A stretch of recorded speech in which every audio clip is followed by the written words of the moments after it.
Olá, o Notícias em Foco está no ar. Confira os destaques desta edição. Música que transforma. O projeto ensina crianças e adolescentes a tocar instrumentos musicais. Eu nunca pensei que eu ia tocar, numa orquestra, assim. E os registros dos povos originários do Brasil, pelo olhar e as lentes do fotógrafo Renato Soares. É uma maneira de ver a vida diferente. Eles não buscam enriquecer para ser felizes, eles buscam ser felizes. Fique ligado, porque o Notícias em Foco já está no ar. Na pandemia, muita gente acabou substituindo a famosa ida às academias e aos parques por exercícios físicos dentro de casa, Silvia. É verdade, o hábito que veio por causa do isolamento social acabou ficando. Para quem não tem muito tempo, existem opções que ajudam a movimentar o corpo em períodos rápidos, coisa de 20 minutos. São os chamados treinos intervalados de alta intensidade. Esses exercícios pedem alguns cuidados que você confere agora. Na teoria, o exercício parece simples, menos de 5 minutos. São 4 minutos de duração. É um método que a intensidade do exercício ela é a máxima possível. A Karina é especializada no método Tabata, um dos primeiros protocolos de exercícios intervalados de alta intensidade. O protocolo ele se divide em 20 segundos de um treino com o maior número de repetições possíveis nesses 20 segundos, dando o máximo de si nesse momento, para-se 10 segundos para um descanso e realiza esse exercício de novo. Esse exercício e a pausa é realizado durante 8 séries, que dá um total de 4 minutos de duração. Por ele ser um treino de alta intensidade, um treino onde tem um esforço físico bem intenso, ele é indicado para uma pessoa que já está treinando, que precisa de um desafio maior, ou para atletas de alto nível. O maior benefício desse método é a duração. São apenas 4 minutos, numa intensidade que vai levar ao segundo benefício, que é o maior gasto calórico. Esse gasto calórico é um gasto em repouso, porque os treinamentos intervalados, os treinamentos de alta intensidade, o maior benefício dele é pós-treino. Você fica com o metabolismo mais acelerado e você tem um gasto nesse momento que você está em repouso. Se for bem adaptado, se tiver um bom planejamento, fazer um exercício para membros inferiores, superiores, tronco, fortalecimento abdominal, se ele for bem equilibrado, em 4 minutos você treina tudo o que você precisa. Então, esse é um grande benefício.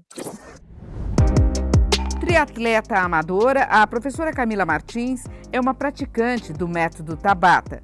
Eu buscava algum treino para algum dia que eu não quisesse fazer, por exemplo, alguma dessas modalidades. Aí eu comecei a iniciar o Tabata de alguma forma. O que eu acho interessante do Tabata é que, mesmo para quem é o iniciante, aquela pessoa que está iniciando, a gente sabe que tem uns exercícios com muitas opções, né? Então, vamos fazer, em vez de eu fazer um salto muito alto, eu vou fazer uma opção que encaixa mais para o iniciante. Então, assim, não precisa ter essa desculpa, mas eu sou tão sedentária, né? Eu não vou conseguir começar nunca. Não, vai conseguir começar sim.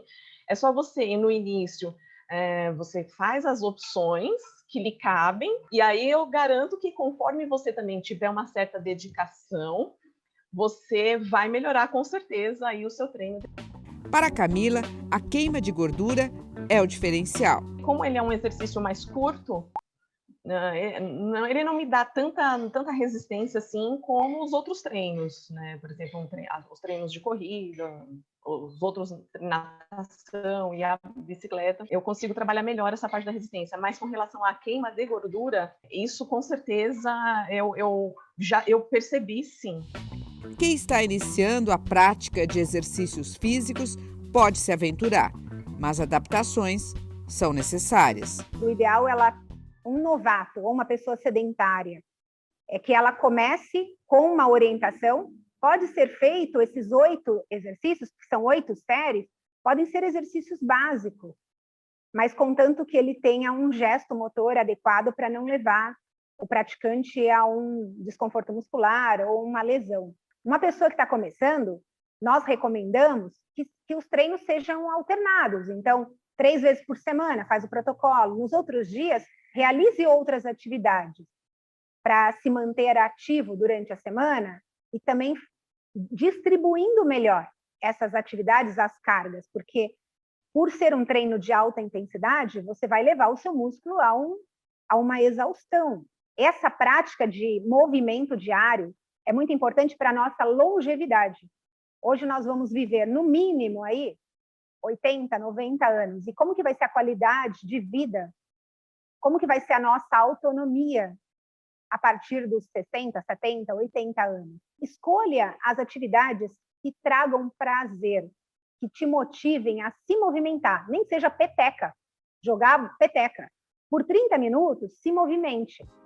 O acompanhamento profissional é importante para evitar lesões musculares ou problemas mais sérios.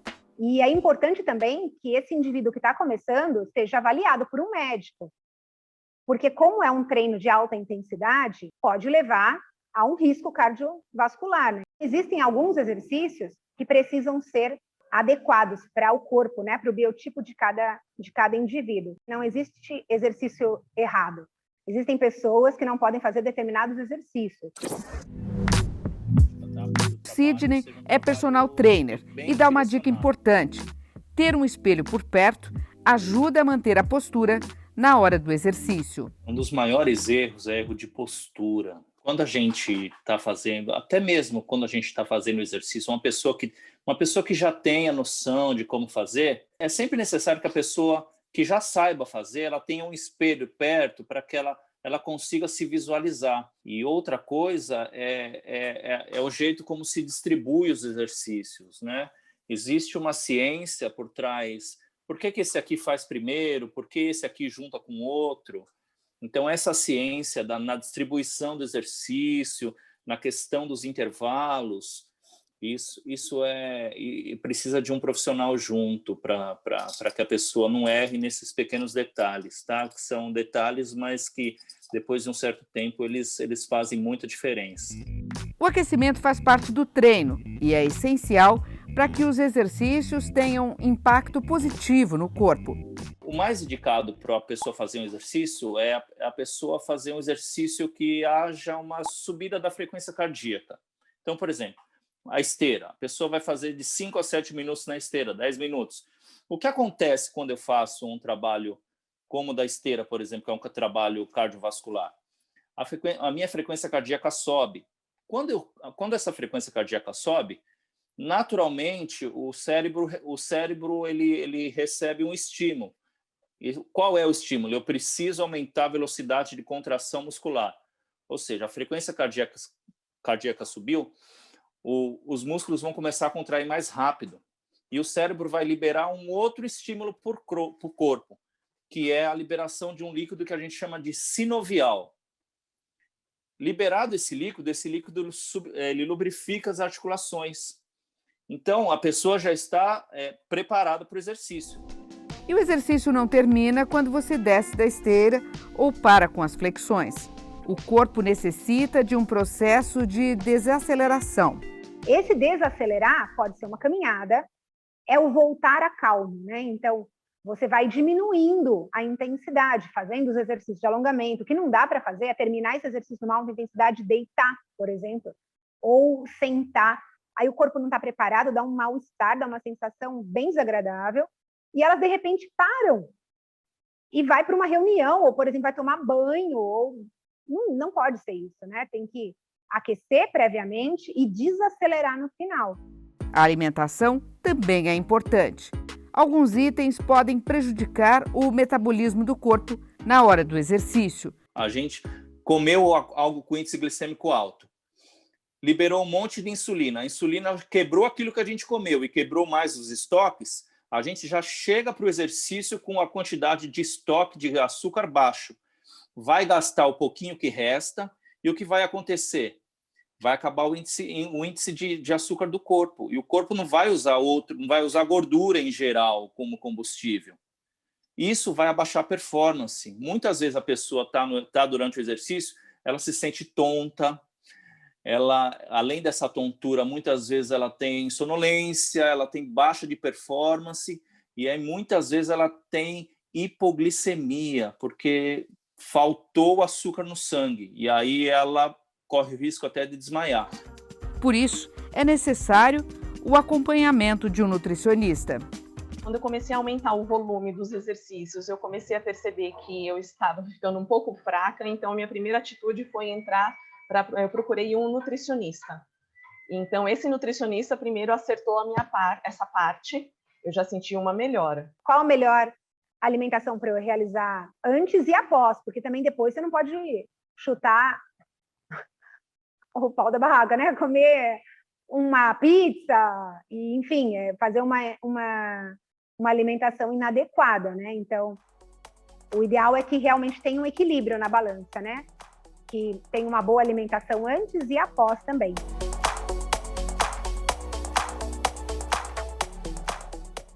E vamos de música. Uma organização sem fins lucrativos ensina crianças e adolescentes a tocar instrumentos musicais. Os alunos fazem parte de orquestras e se apresentam em São Paulo e na região metropolitana. A melodia toca, leva para bem longe. A um lugar onde a esperança regenera e sensibiliza os ouvidos que podem ouvir.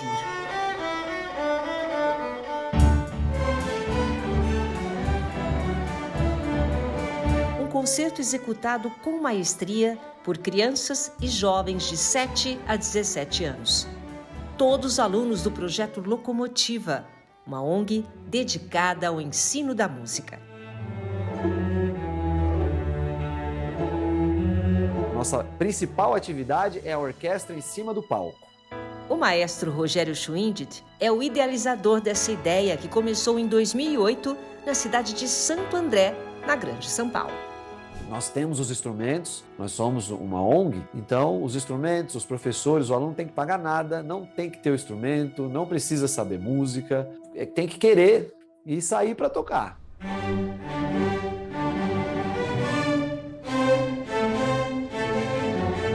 Mas para chegar ao palco é preciso envolvimento e prática, muita prática. 1, 2, 3, foi!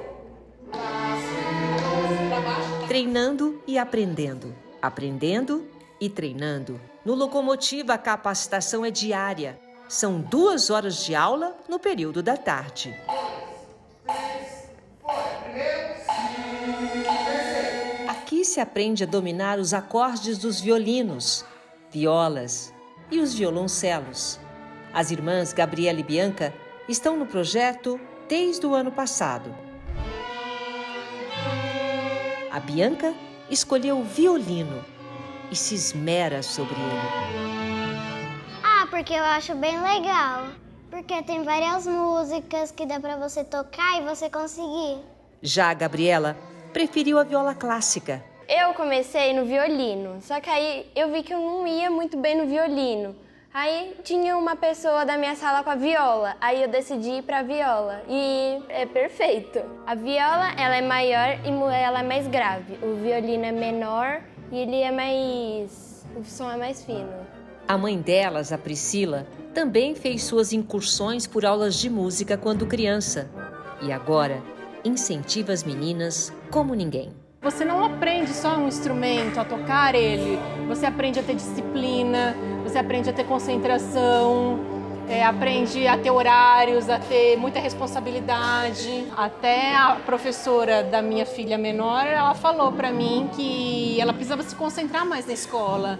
Aí eu falei, a música é perfeita para isso. E ela vem se desenvolvendo cada vez mais. E a Priscila tem toda a razão, porque a disciplina é parte essencial para quem segue pelas trilhas da música.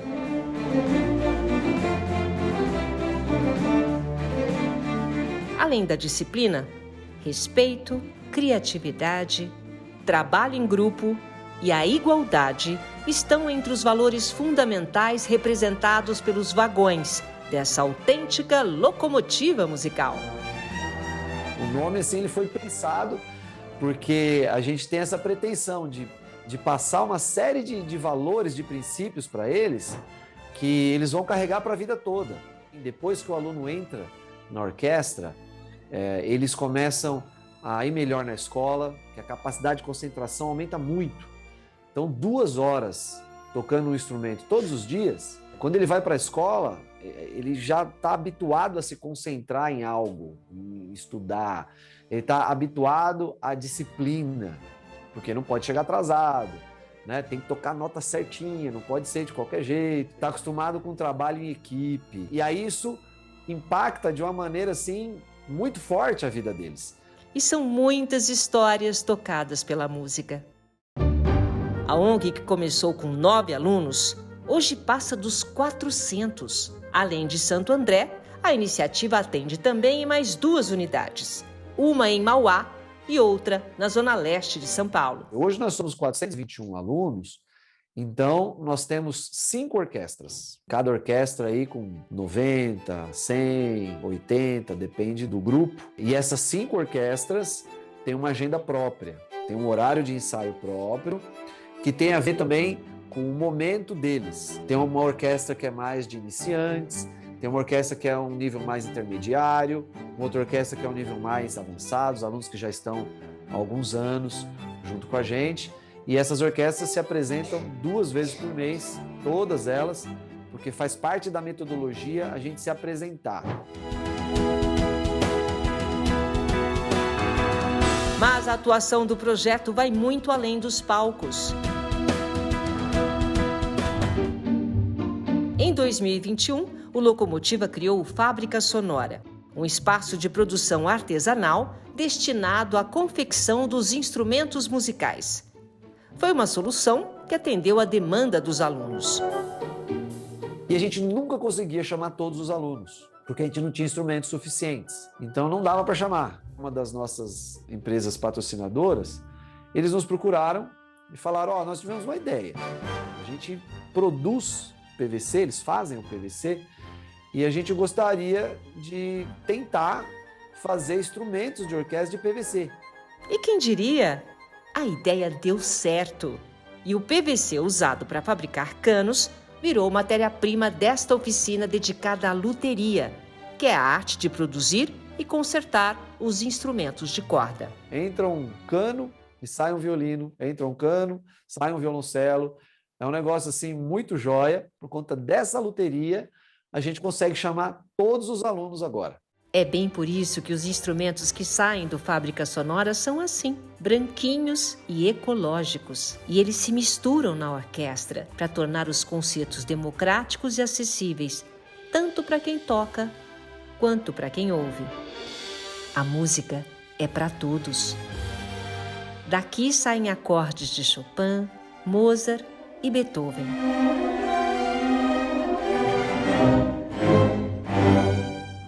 Mas tem também os sucessos da MPB.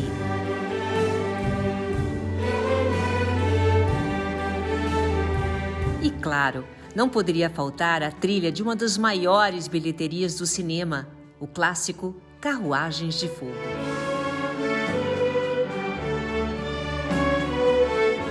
E os efeitos das notas e harmonias se revelam em cada gesto, no olhar, naquele contentamento que transborda e, até mesmo, por que não dizer, num sorriso da alma. Na arte que aqui é muito mais do que tocar, afinal, ela transforma vidas que sem os trilhos da locomotiva não chegariam a tanto. Quando a gente olha para trás, a gente vê, através da música, muitas famílias mudaram a maneira de viver. Eu nunca pensei que eu ia tocar, numa orquestra, assim. Aí, quando eu comecei no violino, eu disse assim, pô, aqui é o meu lugar.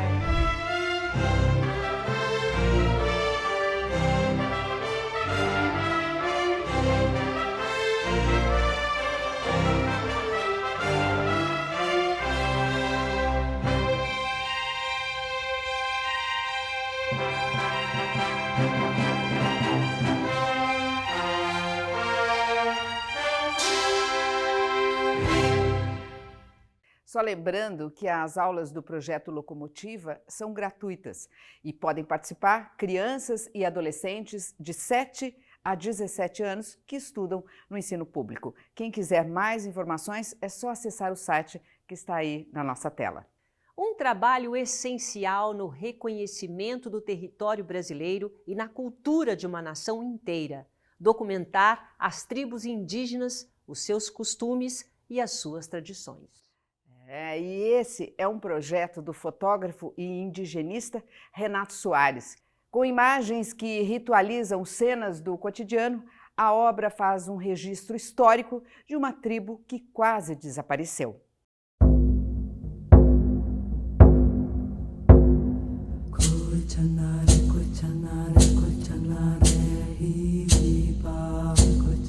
Os rituais e costumes dos povos originários do Brasil. O convívio com a natureza. A identidade de um país captada pelo olhar de quem vê e preservada pela fotografia.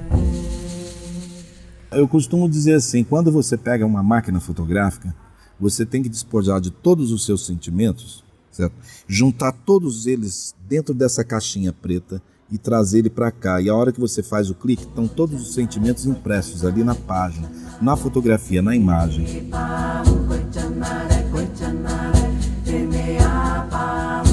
Fotógrafo e documentarista da arte e cultura, desde 1991, Renato Soares segue as pegadas nas regiões mais isoladas para registrar a vida nas tribos. Trabalho com índio desde que eu comecei a fotografar. Eu voltei aos olhos para um personagem que já existia para mim antes de eu ser fotógrafo. O índio existe antes do fotógrafo Renato Soares. Eu sempre fui fascinado por esse universo. Quando eu empunhei uma máquina pela primeira vez, eu pensei, poxa, como é que eu faço para fotografar os índios? Né? Quem são esses personagens? Na busca por esse modo de vida ancestral, ele passa longos períodos em aldeias e reservas, documentando suas mais genuínas manifestações. E assim, se tornou o fotógrafo dos índios. O que esses povos representam para mim é uma maneira de ver a vida diferente.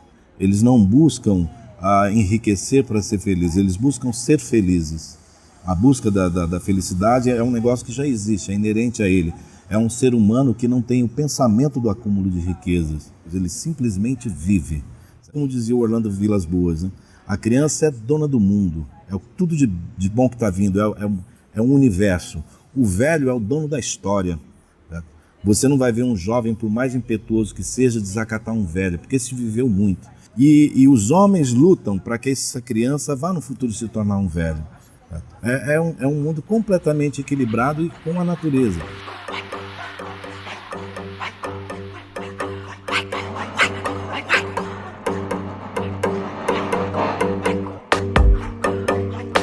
Conhecer para preservar a existência de uma tribo. Um convívio muito próximo numa missão que resultou no projeto Ameríndios do Brasil. Uma documentação etnográfica das mais de 300 nações indígenas das terras brasileiras. Nesse momento que nós vivemos de Brasil, alguém diz assim, o índio não existe, ele existe sim. A minha fotografia está aqui para mostrar, demonstrar que ele existe. E aí o que eu vou mostrar é o que a pessoa tem de mais bonito. Então eu vou buscar o que o outro tem de melhor. Retratar a vida, o que a vida tem de mais belo. Tupari, Macurapi, Jabutiaruá. Tupari, Macurapi, Jabutiaruá. Guaporé, Guaporé, Guaporé. Ocas que abraçam um terreno limpo, bem cuidado, berço de celebrações que resistem ao tempo. Assim, são as aldeias dos Yaualapit, tribo do Xingu, que abre uma coleção sobre os povos nativos. Essa série começa com o Yaualapit.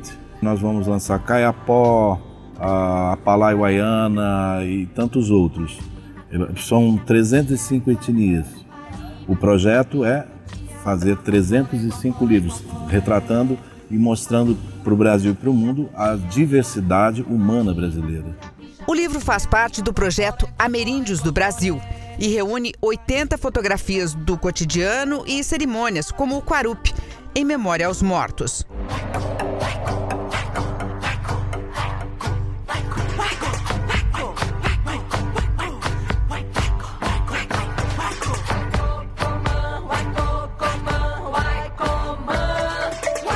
Os Yawalapiti estão entre as etnias que quase desapareceram. Reagrupados pelos irmãos Vilas Boas, tiveram um outro destino. Mas um levantamento de 2014 diz que os homens, mulheres e crianças aqui não chegam a 300 pessoas. Foi a primeira tribo do Xingu, fotografada por Renato Soares. Em 96, o Orlando Vilas Boas me convida para ir para a casa dele para conhecer uma pessoa. E eu chego lá, eu tenho a grata surpresa de ser o Aritana, o cacique Aritana, o cacique dos Yawalapiti. E dali nasceu uma grande amizade, uma amizade que se construiu durante anos.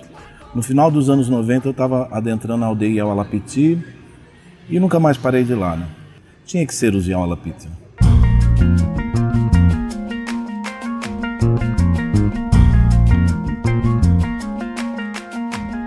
O retrato histórico de um artista da imagem.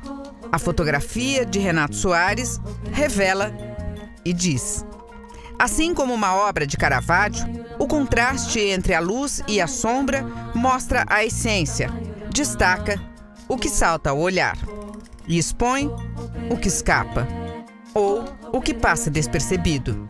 O Brasil é muito diverso, nós temos populações diversas. Você fala o índio não é o índio é Calapalo, Cuicuri, Yawalapiti, Camaiurá, Uaurá, Menaco, Nafuquá, Matipu, Aueti, Trumai, Caiapó, Gorotiri, Metutiri, Apalai, Uaiana, Marubo, Matissé, Matis, Canamarico e vários outros. Não é só levar informação, mas é também mostrar que nós temos que ter orgulho daquilo que somos.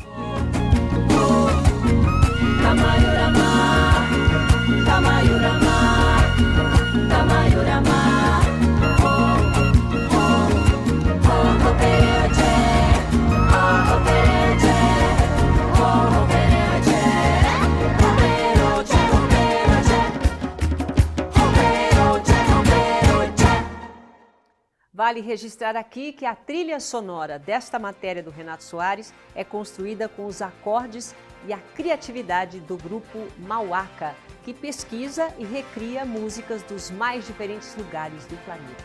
E o Notícias em Foco fica por aqui. Lembrando que você pode acessar os nossos conteúdos nas redes sociais. Nós encerramos com o clipe de Egrégora, canção autoral de Bia Góes, com participação dos músicos Ricardo Valverde, Marcos Paiva e Cauê Silva. Até a próxima. Tchau.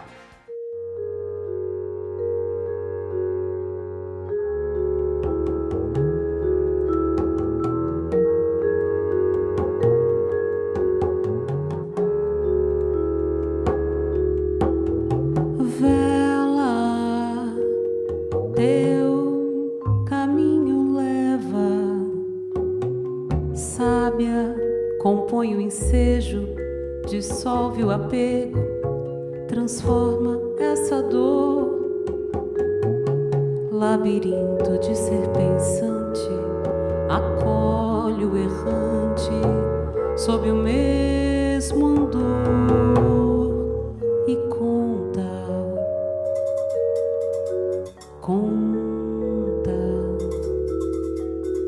Ouve, vê ou se esconde. Povo esse todo um, não dá mais pra crer que ainda seja assim. Não dá pra parar, tapar, recortar, estancar todo esse horror e sonha.